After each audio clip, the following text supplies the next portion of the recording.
I'm here under threat, duress, and coercion. You're not even listening. You're not even going to listen. I listen to what you said. Are you going to listen to me? Well, go ahead.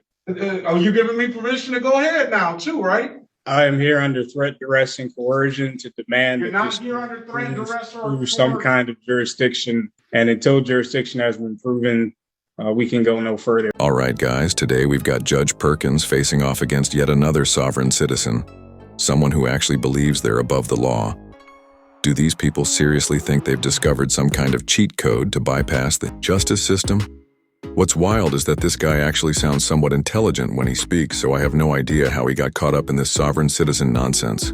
Like, did these people just wake up one day and decide, yeah, I'm going to argue with the judge using a script I found in a sketchy Facebook group? Let me know what you guys think, because this is about to be a complete disaster. Let's jump in and watch Judge Perkins give this guy a harsh lesson on why following the law isn't optional. Did you send a note to the court, Mr. Lockhart? Yes, I did. Did not accept your offer to contract and do not agree to these proceedings. All right, so what do you want to do? I'm here under threat, duress, and coercion. I'd like to say for the record, my name is Jamil of the family Lockhart. Let's get the record established. This is the city of Detroit versus Jamel Amir Lockhart. Appearance for the record, please, Counselor. Rita White, House Counsel, on behalf of Mr. Jamil Lockhart. All right, Mr. Lockhart. No one is representing me on my behalf. I don't know that. All right, go ahead, Mr. Lockhart. Yeah, so I am Jamil of the family Lockhart, flesh and blood, living man, and attorney in fact for Jamil Lockhart and Legis Trust. I'm here by threat, duress, and coercion. I'm here making a special appearance. And I'm here to demand that the court prove jurisdiction over me as a live flesh and blood man. As I said, I submitted a challenge to jurisdiction. Jurisdiction must be proven and proven on the record. And then also I submitted Freedom of Information Act request for your foreign registration statement and anti-bribery statement, as well as that of prosecutor. There is no contract. Every presentment that was made to me was formally rejected and sent back to the court, which is what you have a copy of, by my notary. I do have a live witness notary who can come in and testify to that fact. Given that there is no commercial contract, no commercial agreement, I fail to see how the court has jurisdiction. Furthermore, there's been no injured party. And no, there's been failure to state a claim through a verified affidavit. So if someone can prove to me how this statutory commercial court has some kind of jurisdiction over me as a live flesh and blood human being, I think we could start there. Well, let's start here. You have a notice is not what you think notice should be. Notice is what is if it's properly effectuated in the courtroom. And I'll certainly give you whatever hearing that you want if you file the proper motions and material to contest that. I'll give you an opportunity to be heard on that. But furthermore, what I'm looking at is I have a proof of service. There is no proof of service that was rejected and sent back to the court. You have a copy of that. You're not even listening. You're not even going to listen. I listen to what you said. Are you going to listen to me? I am listening to you. I'm just responding to you. All right. So why don't you listen before you start making statements? Oh, you had paused. I thought you were finished. What it isn't. Well, go ahead. Are you giving me permission to go ahead now, too, right? Oh man, it's one thing to be a sovereign citizen and try to win your case by acting like a fool, but it's a whole new level of delusion to think you'll win by being rude and disrespectful. Like, bro, Judge Perkins literally has the power to decide your fate, and you really thought the best strategy was to act like a brat? This is basically like going to a job interview and insulting the boss's haircut. What outcome were you expecting? A promotion? This guy is speed-running his way to jail with absolutely zero self-awareness. And I can't help but wonder, does He think he's in some kind of video game where being disrespectful unlocks special privileges? Spoiler alert, it doesn't. I assumed you were done speaking. All right. Listen, I have a envelope with certified mail. I don't know I believe the contents have been stapled to the envelope. It's got a proof of service effectuated by Nyla Perrin.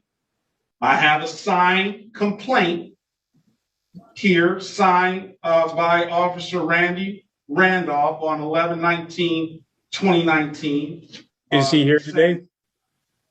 And we can get him in here. Today is only date and time is set for arraignment. So you're just being arraigned, and what the arraignment purposes of your arraignment, and let's go through the whole thing, is you're here for a expired plate ticket.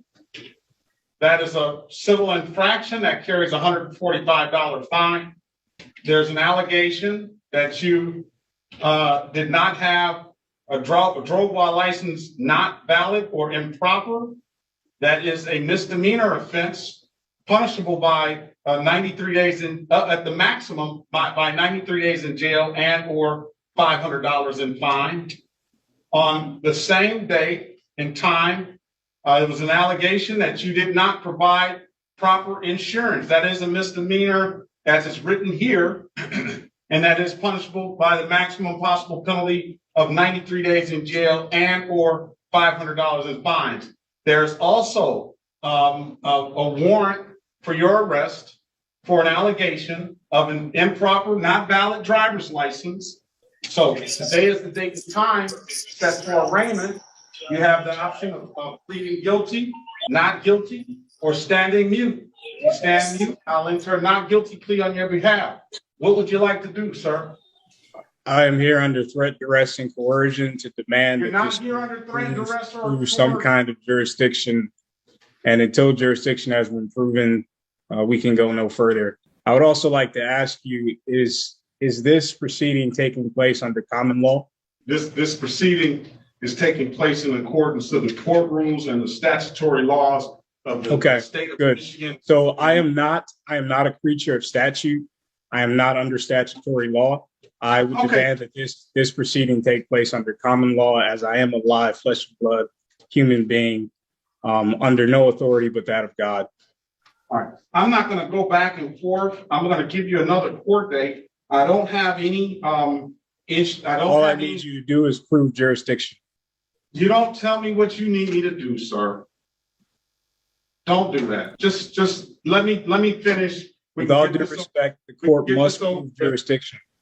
I understand that. We can get this over with quicker rather than later if you let me do my job. What I was trying to say, you're making your claim and stating your case that the court doesn't have jurisdiction over you. In order for me to properly review that and go, it's got to be done according to the court rules. I need a motion, and I will read that motion. I have submitted a motion to dismiss for lack of subject matter jurisdiction. I don't have it. I don't have it in front of me. And then I'll give you a motion. I have a timestamped copy of it if you'd like me to show you. All right. You got to submit it to the court. Look at the. It was filed by the clerk just 2 days ago. Okay, I have a timestamped copy of it. It hasn't got to the file. I'm going to give you another pretrial date. I would like to say I do not consent. The court has to prove jurisdiction. I filed that document a few days ago. Anything short of that is an admission that there is no jurisdiction and we have no further business. We have no contract. Have a great day, sir. I swear I can't stand it when these sovereign citizens start yelling about how the court has no jurisdiction. Like, do they think that just saying it out loud makes it true? That's not how anything works. I don't know if you guys know this, but you actually have to prove your claims. You need to file a motion, present evidence, or do literally anything besides just running your mouth. But no, they'd rather waste everyone's time arguing with the judge like that's going to magically make the case disappear. I honestly think this guy is just trying to stall and drag this case out as long as possible, hoping for a miracle. Well, don't go anywhere, because if you thought that was bad, just wait. This clown actually came back for round 2. That's right, Judge Perkins made him wait until the end of the docket. So let's dive back in and see just how much worse he made it for himself. Also, let me know what you thought about the first part of this hearing. Hearing 2. Jamil of the family law card here. Okay, you're still, did you have a question, sir? None other than just stating that I do not consent to these proceedings and I do You've not already accept put any that on, you've contract. already put that on the record. Okay, good. You came back in. I would also like to ask why this Mrs. Rita White had claimed to represent me. All right, let's go back on the record with Mr. Jamil Lockhart. How old are you, sir? I am 27. You're 27 years old, and you go ahead and you ask why Miss White is here to represent you. Well, first and foremost, Why did she claim to represent me and I have no knowledge? I'll explain it to you. First and foremost, she's the House counsel for this evening. So for this afternoon, she represents anybody who wants her representation as far as helping them to navigate and to defend themselves. I have never expressed that want to her. Why do you talk over people? Well, I assume we were having a conversation. I'm sorry. I'll be quiet. I am trying to have a conversation, but one's got to talk and one's got to listen. Okay, go ahead. You asked why Miss White said she represented you. Miss White said she represented you because she didn't know beforehand the position that you were going to take. So she's just That's merely quite an doing assumption. her job. That is quite an assumption. Wouldn't you agree? Well, by the name that you put up on there, Jamil of the family Lockhart, That is I wasn't surprised I wasn't surprised the avenue that you were going to take on that. Just I'm by glad the you name. recognize But I where can't- I'm going. but she's not going to assume. I don't believe she's going to assume that she's going to treat you any differently than anyone else. And then you said that you didn't want her representation, and she. Wouldn't you agree that for future reference, it might be better to ascertain that kind of information before she makes that kind of statement for everybody? No. You don't think so? No. So the assumption is that everyone wants her to speak on their behalf. Yes, until. Is that not a until rash they say- assumption? Until they say differently, like you did. Okay. Well, again, this whole time, there's a motion before the court to dismiss for lack of subject matter jurisdiction. Well, there's not a motion There has before the been- court. What has been filed, I have a timestamp copy of it. I can show you that if you need to see it. But Okay, your well, clerk let me explain timestamp to- filed that document. Let me explain to you. And this is just for your information. You say that you filed it with the court and the clerk down at the window, and I wouldn't disagree with that. But typically you want to, when you do your filings, that's why you want to have a judge's copy, and you want to specifically have that copy hand delivered to the judge's chambers. So we don't rely on the court clerks downstairs at the windows to make sure that these files get put into the proper place. You're not going to make. Who do you that rely on for that? You're making, and because you don't want to make that assumption that that file is going to get into the correct file. You don't want to make that assumption. Would you agree? Who do you rely on to make sure that filed documents get into the right place, get into The person that's filing it, yourself. So it is not, you're telling me it's not the duty of the clerk to ensure that documents are filed in the case where the judge can view those documents. The law is really simple. If you want to file a motion in Michigan, you have to do it the right way. That means writing it properly, following court formatting rules, filing it with the correct court, and, most importantly, serving a copy to the other party.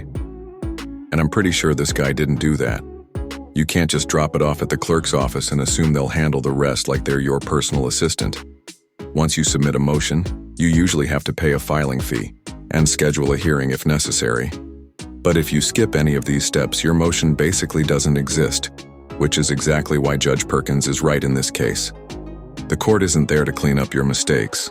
It's your responsibility to make sure everything is done correctly. And honestly, if you can't figure out how to do that, maybe just hire a lawyer instead of wasting everyone's time. It's really not that complicated. On my capacity, that document was sent to the court. It was sent to the court by a notary. So I do have a live witness to attest to that fact. It has also been time-stamped. That was recorded as well. I have checked all my boxes when it comes to notifying the court. I've also given you a demand for your Freedom of Information Act request for your foreign registration statement and your anti-bribery statement. The idea or the fact that you do not have that is an issue, and it would mean that you are committing a crime against me and holding this statutory proceeding and trying to confuse me as a live flesh and blood man that I am a corporation beholden to the corporation which you represent. And that is my main point here today, is to tell you that I am not under your jurisdiction. I am a live flesh and blood man. You've already stated that this is not a common law proceeding. I am under no law but common law. We have no commercial contract which would enter us into any kind of statutory law. Okay. I failed to see the issue. And there's also no verified complaint with a signed affidavit. Sir, let me stop you.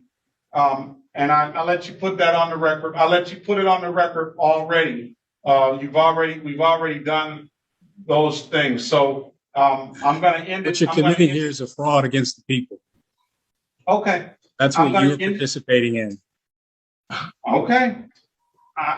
Whatever your position and without your foreign registration statement, that's an admission that you are here as a criminal actor. Okay, sir, I'm gonna end the hearing now. And I do not consent to any further hearings on this issue or this matter. We have no valid contract. We failed to prove jurisdiction. There is no valid claim. All right, you've I already do not said consent. that, sir. I've already let you make a record, and I don't want you to mention any more because I'm going to hold you in contempt of court. Okay, so I'll let you make your record. I set a date. Whatever you feel like you need to do. I'm here to tell you that I am not under your jurisdiction.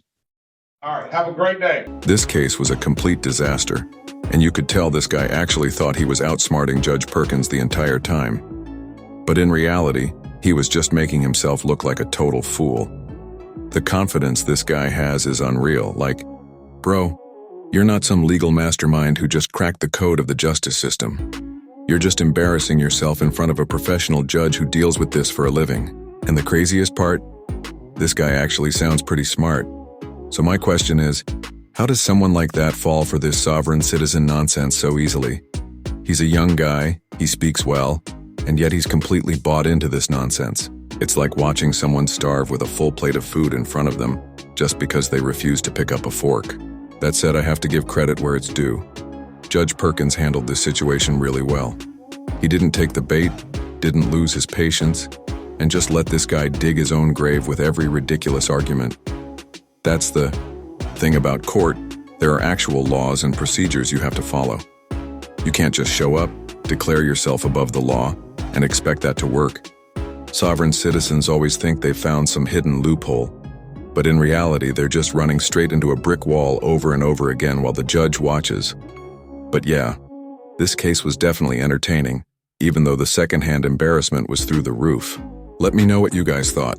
Should Judge Perkins have been harsher, or did he handle it just right? And if you enjoyed this, don't forget to like and subscribe for more content like this. I post every day, so stay tuned for more.